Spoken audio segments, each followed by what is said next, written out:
Pornography കാണുന്നത് സ്ത്രീകൾക്ക് അറപ്പും വെറുപ്പുമാണോ? Doctor Anita മണി എന്നു പേരുള്ള നമ്മുടെ സമൂഹത്തിലെ അറിയപ്പെടുന്ന ഒരു ഗൈനക്കോളജിസ്റ്റിൻ്റെ അവകാശവാദമാണിത്. ഇവരുടെ ഈ അവകാശവാദത്തിൽ എത്രത്തോളം സയൻസും റിസർച്ചും ഒക്കെ അടങ്ങിയിട്ടുണ്ട് എന്ന് പരിശോധിക്കുകയാണ് ഇന്നത്തെ എൻ്റെ ഈ വീഡിയോയുടെ ലക്ഷ്യം. ഈ വീഡിയോ ഞാനിന്നിവിടെ ചെയ്യുന്നത് നമ്മളുടെ വിവോക്സ് ചാനലിൽ വന്ന ഒരു ചോദ്യത്തിൻ്റെ അടിസ്ഥാനത്തിലാണ്.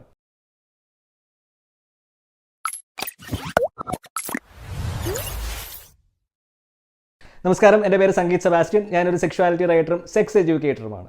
നമുക്ക് ആ വീഡിയോ ആദ്യമേ ഒന്ന് കണ്ടു നോക്കാം. പുരുഷന്മാർക്ക് നഗ്നതയോട് പ്രത്യേകിച്ച് താല്പര്യമുണ്ട്, സ്ത്രീകൾക്ക് വലിയ താല്പര്യമൊന്നുമില്ല. ഡോക്ടറിന്റെ അഭിപ്രായം എന്താ? അത് ആക്ച്വലി ഫിസിയോളജിക്കലി അങ്ങനെയാ. ആണുങ്ങൾ കുറച്ചും കൂടി വിഷ്വലാ, പെണ്ണുങ്ങൾ കുറച്ചും കൂടി ഇമാജിനേഷനാ. It's proven, ബയോളജിക്കലാണ്. അപ്പം ഈ ഫോണില് പെണ്ണുങ്ങൾ നോക്കില്ല. ന്യൂഡിറ്റി ഇതൊന്നും ജനറലി പെണ്ണുങ്ങളെ അറൗസ് ചെയ്യില്ല. അപ്പൊ അത് പെണ്ണുങ്ങൾ നോക്കണത് ഭയങ്കര കുറവാ. ഇൻഫാക്ട് അവേർഷനാ, ഒരു അറപ്പ ഉണ്ടാവുക. ഡോക്ടർ ഈ വീഡിയോയിൽ പറയുന്നത് സ്ത്രീകൾക്ക് പൊതുവെ നഗ്നതയും പോൺ കാണുന്നതും ഒക്കെ അറപ്പാണ് എന്നാണ്. അതിൻ്റെ കാരണമായിട്ട് അവർ പറയുന്നത് സ്ത്രീകൾക്ക് ലൈംഗിക താല്പര്യം ഉണരുന്നത് പുരുഷന്മാരെ അപേക്ഷിച്ച് കാഴ്ചയിലൂടെയല്ല, മറിച്ച് ഭാവനയിലൂടെയാണ് എന്നാണ്. ഇത് ബയോളജിക്കലി തന്നെ പ്രൂവ് ചെയ്തിട്ടുള്ള ഒരു കാര്യം കൂടിയാണ് എന്ന് ഡോക്ടർ കൂട്ടിച്ചേർക്കുന്നുണ്ട്. ഡോക്ടർ ഈ പറയുന്നത് സയൻസിനെക്കാട്ടിലും ഉപരി സദാചാരമാണ്. പക്ഷേ ഇത് കേൾക്കുന്ന ജനങ്ങൾക്കൊട്ടും മനസ്സിലാകത്തുമില്ല. കാരണം ഡോക്ടർ ഈ സയൻസിൻ്റെ പേര് പറഞ്ഞ് തള്ളുന്നത് സമൂഹത്തിൽ ജനങ്ങൾക്ക് ഓൾറെഡി സുപരിചിതമായ സ്ത്രീകളുടെ ലൈംഗികതയെ പറ്റിയുള്ള ഒരു കാഴ്ചപ്പാടാണ്. അതായത് സ്ത്രീകൾക്ക് പൊതുവെ നഗ്നതയും പോൺ കാണുന്നതും ഒന്നും ഇഷ്ടമല്ല എന്നുള്ള കാഴ്ചപ്പാട്. സത്യത്തിൽ ഈ ഒരു കാഴ്ചപ്പാടിൽ സയൻസിനെക്കാട്ടിലും ഉപരി ഒരു സ്ത്രീയുടെയും പുരുഷൻ്റെയും ലൈംഗിക താല്പര്യ രീതിയിൽ സമൂഹം ഉണ്ടാക്കിയ ഒരു വ്യത്യാസമാണ് പ്രകടമാകുന്നത്. എന്താണ് ഞാൻ ആ പറഞ്ഞതിൻ്റെ അർത്ഥം? ഒരു സ്ത്രീയുടെയും പുരുഷൻ്റെയും ലൈംഗികതയും ലൈംഗിക താല്പര്യങ്ങളുമൊക്കെ അവരെങ്ങനെയാണ് പ്രകടിപ്പിക്കേണ്ടത് എന്ന് വളരെ വ്യക്തമായിട്ട് നിർവചിച്ചു വെച്ചിട്ടുള്ള ഒരു സമൂഹത്തിലാണ് നമ്മളെല്ലാവരും ജനിച്ചു വളരുന്നത്. അതുകൊണ്ട് തന്നെ അവിടെ ഒരു പുരുഷൻ അവൻ്റെ ലൈംഗിക താല്പര്യം പ്രകടിപ്പിക്കുന്നത് പോലെയല്ല ഒരു സ്ത്രീയെ അവളുടെ ലൈംഗിക താല്പര്യം പ്രകടിപ്പിക്കുവാൻ സമൂഹം ചെറുപ്പം മുതലേ പഠിപ്പിക്കുകയും പരിശീലിപ്പിക്കുകയും ഒക്കെ ചെയ്യുന്നത്. ഇംഗ്ലീഷിൽ ഇതിന് പറയുന്ന പേരാണ് കണ്ടീഷനിങ്. അതായത് ഒരു വ്യക്തിയോ മൃഗമോ ഒക്കെ വളർന്നു വരുമ്പോൾ അതെങ്ങനെയാണ് പെരുമാറേണ്ടത് എന്ന് ചെറുപ്പം മുതൽ തന്നെ രൂപപ്പെടുത്തിയെടുക്കുക. ഈ ഒരു മെരുക്കിയെടുക്കൽ ഏറ്റവും കൂടുതൽ നടക്കുന്നത് സ്ത്രീകളിലാണ്. കാരണം നമ്മൾ ഇന്ന് ജീവിക്കുന്ന ഈ സമൂഹത്തിൽ ഏറ്റവും അധികം നിയന്ത്രണങ്ങൾക്ക് വിധേയമാകുന്നത് സ്ത്രീകളുടെ വ്യക്തി സ്വാതന്ത്ര്യവും ലൈംഗിക താല്പര്യങ്ങളും ഒക്കെയാണ്. ഈ സ്ത്രീകളുടെ ലൈംഗികതയ്ക്ക് മേലുള്ള സമൂഹത്തിൻ്റെ നിയന്ത്രണങ്ങൾ കർശനമായത് കഴിഞ്ഞ 200 കൊല്ലത്തിനുള്ളിൽ മാത്രമാണ്.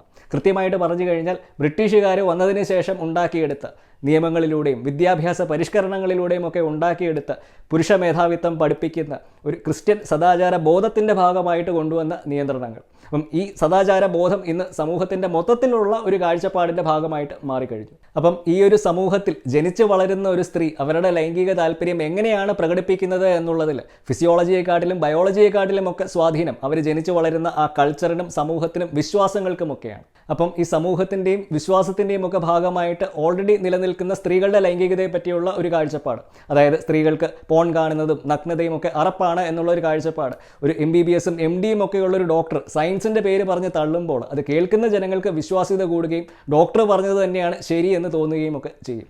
ഇതിനാണ് സ്യൂഡോ സയൻസ് അല്ലെങ്കിൽ കപടശാസ്ത്രം എന്ന് പറയുന്നത്. നമ്മുടെ സമൂഹത്തിൽ ലൈംഗികതയിൽ കപടശാസ്ത്രവും തെറ്റിദ്ധാരണകളും ഒക്കെ പ്രചരിപ്പിക്കുകയും നിലനിർത്തിക്കൊണ്ടു പോവുകയും ഒക്കെ ചെയ്യുന്നതിൽ ഒരു വലിയ പങ്ക് വഹിക്കുന്നത് ഡോക്ടർമാരാണ്.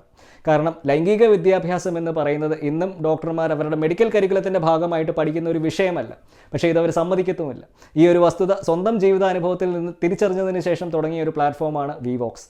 അതുകൊണ്ട് തന്നെയാണ് വിവോക്സ് കേരളത്തിലെ ഇന്ത്യയിലെ ഡോക്ടർമാരെ ഒന്നും ഇൻ്റർവ്യൂ ചെയ്യാതെ ഈ ഒരു വിഷയത്തിൽ ഇന്ന് ഏറ്റവും അധികം ഗവേഷണങ്ങൾ നടക്കുന്ന രാജ്യങ്ങളിലെ എക്സ്പേർട്സുകളുമായിട്ട് ഒരു സംഭാഷണം നടത്തുന്നത്. കാരണം നമ്മുടെ ജീവിതത്തിൽ ഉണ്ടാകുന്ന 90% ലൈംഗിക പ്രശ്നങ്ങളും പരിഹരിക്കാൻ നിങ്ങൾക്ക് ഒരു ഡോക്ടറിൻ്റെയും സഹായം ആവശ്യമില്ല. അവിടെ വേണ്ടത് ശരിയായ അറിവും ഒരു കൗൺസിലിങ്ങും മാത്രം മതി. പക്ഷേ ആ ഒരു ദൗത്യം വിജയിക്കണമെന്നുണ്ടെങ്കിൽ എനിക്ക് നിങ്ങളുടെ സഹായം കൂടിയേ തീരൂ. അപ്പോൾ ദയവായി സബ്സ്ക്രൈബ് ചെയ്ത് വീഡിയോസ് മറ്റുള്ളവരിൽ എത്തിക്കാൻ പരമാവധി സഹായിക്കുക. കാരണം നിങ്ങളില്ലെങ്കിൽ വിവോക്സ് ഇല്ല.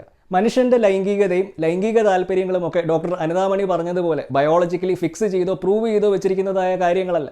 അത് കാലത്തിനനുസരിച്ചും സമൂഹം മാറുന്നതിനനുസരിച്ചും മനുഷ്യരിലുണ്ടാകുന്ന സ്വാധീനത്തിനനുസരിച്ചുമൊക്കെ മാറുവാൻ കഴിവുള്ള പ്രതിഭാസങ്ങളാണ്. അതുകൊണ്ടാണ് ശാസ്ത്രലോകം ലൈംഗികതയെ ഫ്ലൂയിഡ് എന്നും ബയോസൈക്കോ സോഷ്യൽ എന്നുമൊക്കെ വിശേഷിപ്പിക്കുന്നത്. എന്താണ് ഈ ബയോസൈക്കോ സോഷ്യൽ എന്ന് മനസ്സിലാക്കാൻ താല്പര്യമുള്ളവർക്ക് ഈ വീഡിയോ കാണാവുന്നതാണ്. ഏകദേശം 10 കൊല്ലങ്ങൾക്ക് മുമ്പ് ഈ പോണോഗ്രഫി പോലെയുള്ള മാധ്യമങ്ങൾ കാണുവാനുള്ള ഒരു സ്വാതന്ത്ര്യവും അവസരവും ഒക്കെ പ്രധാനമായിട്ടും പുരുഷന്മാർക്ക് മാത്രമേ ഉണ്ടായിരുന്നുള്ളൂ. എന്നാൽ ഇന്ന് സ്മാർട്ട് ഫോണുകൾ വ്യാപകമായി മാറിയതോടുകൂടെ ലോകത്തിൽ ഏറ്റവും വേഗതയിൽ വളർന്നുകൊണ്ടിരിക്കുന്ന പോൺ പ്രേക്ഷകരെന്ന് പറയുന്നത് സ്ത്രീകളാണ്. ഡോക്ടർ പറഞ്ഞതുപോലെ ഈ ന്യൂഡിറ്റി ഒന്നും പെണ്ണുങ്ങളെ എറോസ് ചെയ്യത്തില്ലായിരുന്നെങ്കിൽ, അത് അവർക്ക് അറപ്പായിരുന്നെങ്കിൽ ഈ ഒരു വർധന ഒരിക്കലും ഉണ്ടാകത്തില്ലായിരുന്നു. അപ്പോൾ ഇതിൽ നിന്ന് തന്നെ നമുക്ക് വളരെ വ്യക്തമാണ് ഒരു സ്ത്രീയുടെ ലൈംഗിക താല്പര്യ രീതി സമൂഹം മാറുന്നതിനനുസരിച്ച് മാറുവാൻ കഴിവുള്ള ഒരു പ്രതിഭാസമാണ് എന്ന്. 2019 അമേരിക്കയിലെ proceedings of the National Academy of Sciences സ്ത്രീകളിലെയും പുരുഷന്മാരിലെയും ലൈംഗിക താല്പര്യ രീതികളെ പറ്റി പഠിക്കുന്നതിൻ്റെ ഭാഗമായിട്ട് നടത്തിയ പഠനങ്ങളുടെ ഫൈൻഡിങ്സ് പബ്ലിഷ് ചെയ്യുകയുണ്ടായി. ഇതിൽ അവർ എടുത്തു പറഞ്ഞത് നഗ്നചിത്രങ്ങളിലൂടെ സ്ത്രീക്കും പുരുഷനും ലൈംഗിക താല്പര്യം ഉണരുന്ന രീതിയിൽ പ്രത്യേകിച്ച് വ്യത്യാസമൊന്നുമില്ല എന്നായിരുന്നു. ഇതവർ കണ്ടുപിടിച്ചത് ബ്രെയിൻ ഇമേജിംഗ് എന്ന് പറയുന്ന ഒരു ടെക്നോളജിയിലൂടെയാണ്. ഈ ബ്രെയിൻ ഇമേജിംഗ് ഈ പഠനത്തിൻ്റെ ഭാഗമായിട്ട് ഉപയോഗിക്കാനുള്ള പ്രധാന കാരണങ്ങളിൽ ഒന്നായിട്ട് അവർ പറഞ്ഞത് ഇതുവരെ ഈ വിഷയത്തിൽ നടത്തിയ പഠനങ്ങളിലെല്ലാം തന്നെ സ്ത്രീകൾ അവരുടെ അഭിപ്രായം സ്വയം രേഖപ്പെടുത്തുകയായിരുന്നു എന്നായിരുന്നു. എന്താണ് അതിൻ്റെ ഒരു പ്രശ്നം? നമ്മൾ മുമ്പ് പറഞ്ഞതുപോലെ സ്ത്രീകൾ അവരുടെ ലൈംഗിക താല്പര്യങ്ങൾ എങ്ങനെയാണ് പ്രകടിപ്പിക്കേണ്ടത് എന്ന് വളരെ വ്യക്തമായിട്ട് നിർവചിച്ചു വെച്ചിട്ടുള്ള ഒരു സമൂഹത്തിലാണ് നമ്മളിന്ന് ജീവിക്കുന്നത്. അതുകൊണ്ട് തന്നെ സ്ത്രീകൾ അവരുടെ ലൈംഗികതയിലുള്ള യഥാർത്ഥ താല്പര്യങ്ങൾ പലപ്പോഴും മറച്ചു വെക്കാനാണ് ശ്രമിക്കാറ്. അപ്പം ഈ ഒരു സമൂഹത്തിൽ പഠനം നടത്തുന്ന ഗവേഷകർ കണ്ടെത്തുന്നത് കാഴ്ചയിലൂടെ ലൈംഗിക താല്പര്യം ഉണർത്തുന്നത് പുരുഷന്മാർക്ക് മാത്രമാണ് എന്നാണ്. അപ്പം ഈ ഒരു കണ്ടെത്തൽ പിന്നീട് ആ സമൂഹത്തിൽ നടക്കുന്ന പുതിയ റിസർച്ചുകളുടെ ഫലങ്ങളെ സ്വാധീനിക്കുകയും ഒക്കെ ചെയ്യും. അങ്ങനെ അവിടെ കാഴ്ചയിലൂടെ സ്ത്രീകൾക്ക് ലൈംഗിക താല്പര്യം ഉണരത്തില്ല എന്നുള്ള ആ കഥ സമൂഹത്തിൽ നിലനിൽക്കുകയും ചെയ്യും. ഈ മോഡേൺ സെക്സ് സയൻസ് എന്ന് പറയുന്നത് താരതമ്യേന വളരെ പ്രായം കുറഞ്ഞ ഒരു ശാസ്ത്രീയ മേഖലയാണ്. ന്യൂട്ടോണിയൻ ഫിസിക്സിൻ്റെ പ്രായം 250 കൊല്ലമാണെങ്കിൽ ആധുനിക സെക്സ് സയൻസിൻ്റെ പ്രായം എന്ന് പറയുന്നത് വെറും 50-60 കൊല്ലം മാത്രമാണ്. ലൈംഗികതയിൽ, പ്രത്യേകിച്ചും സ്ത്രീകളുടെ ലൈംഗികതയിൽ നമുക്ക് 30 കൊല്ലം മുമ്പ് അറിയാത്ത പല കാര്യങ്ങളും ഇന്ന് ലഭ്യമാണ്. അതുകൊണ്ട് തന്നെ ഈ സെക്സ് സയൻസിനെ പറ്റി സംസാരിക്കുമ്പോൾ സ്ത്രീകൾക്ക് നഗ്നത അറപ്പാണ്, ബയോളജിക്കലി അങ്ങനെയാണ്, പ്രൂവണാണ് എന്നൊക്കെ തള്ളുന്നത് ആലോചിച്ചു വേണം. ഒരു ഡോക്ടർ പറയുന്ന കാര്യങ്ങൾ എത്രത്തോളം അന്ധമായിട്ടാണ് ജനങ്ങൾ വിശ്വസിക്കുന്നതെന്ന് ഇവരുടെ വീഡിയോയ്ക്ക് താഴെ വന്ന കമൻറ്റുകൾ മാത്രം വായിച്ചു നോക്കിയാൽ നമുക്ക് മനസ്സിലാകും. അതുകൊണ്ട് തന്നെ ഈ ഒരു മേഖലയിൽ പ്രവർത്തിക്കുന്ന ഡോക്ടർമാർ ഈ ഒരു മേഖലയിൽ വരുന്ന പുതിയ റിസർച്ചുകൾ നിരന്തരം വായിച്ചു പഠിക്കേണ്ടത് വളരെ ആവശ്യമാണ്. അല്ലെങ്കിൽ പണി കിട്ടുന്നത് ഇവരെ വിശ്വസിച്ച് ഇവരെടുക്ക് വരുന്ന ജനങ്ങൾക്കായിരിക്കും. അപ്പോൾ ഒരു പുതിയ വീഡിയോയുമായിട്ട് നമുക്ക് വീണ്ടും കാണാം. So until next time, this is Sangeet Sebastian signing off for VVox. Just sex, no shame.